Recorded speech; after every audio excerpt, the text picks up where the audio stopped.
Thank you for spending another midweek moment with the Wisconsin property taxpayers. I'm Paul Rozeski. Today is Wednesday, August the 20th, 2025. We are within shouting distance of Labor Day, and if you're not sure what your plans are yet, maybe because National Waffle Day is on Sunday. I think they're talking about the other kind of waffles.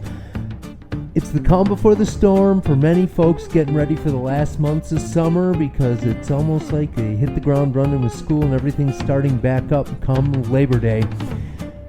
As far as the headlines go, it has been a week of wild stories, so I'm going to dig up a few of the details and let's jump into some crazy news together.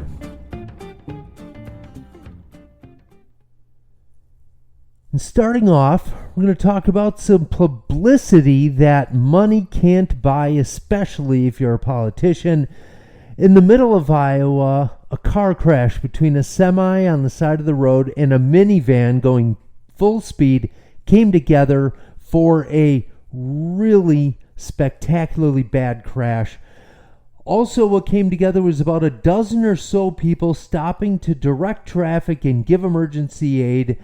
In that group was a medic and Representative Derek Van Orden.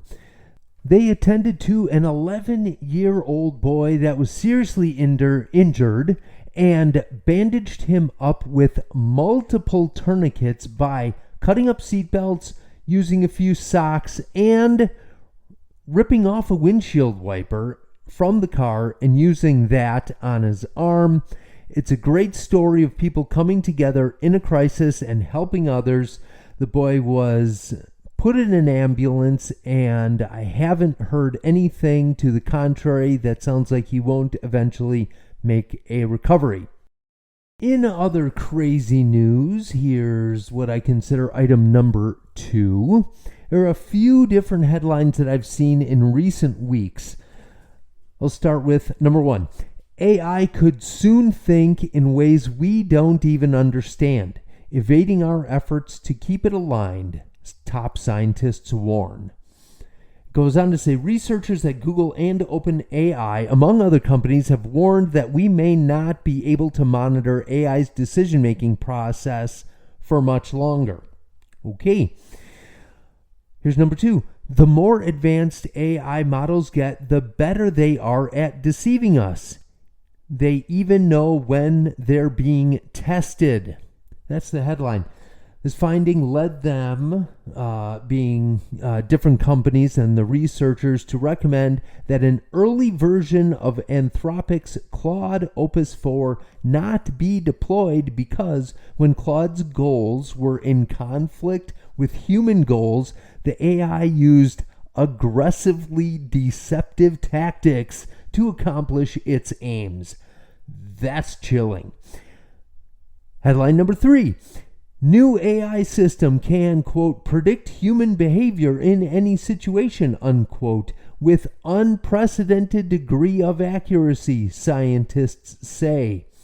That one goes on to say a new AI model named Centaur achieved a 64% accuracy rate in predicting human decisions across various psychological experiments. So let's recap here. They can predict our decision making pretty accurately, which can help them deceive us, which they're capable of doing. So here's a question. How soon do we think it'll take them to be able to come up with a way to communicate with each other that is completely hidden with us? It is so embedded, we don't even realize it's there. And even if we did find it, we wouldn't be able to decipher it. And that's crazy. But what's even crazier is that probably 5-6 years ago, ideas like this would have been way closer to tin hat wearing conspiracy theory craziness. We came a long way in a very short period of time. Crazy story number 3 is updates we're getting from around the state about people's assessments and their taxes going up. But assessments are really the big thing. They're going up by 50, 75, 85% in a lot of places. Municipalities that are now way overdue on assessments because COVID really ramped up property values.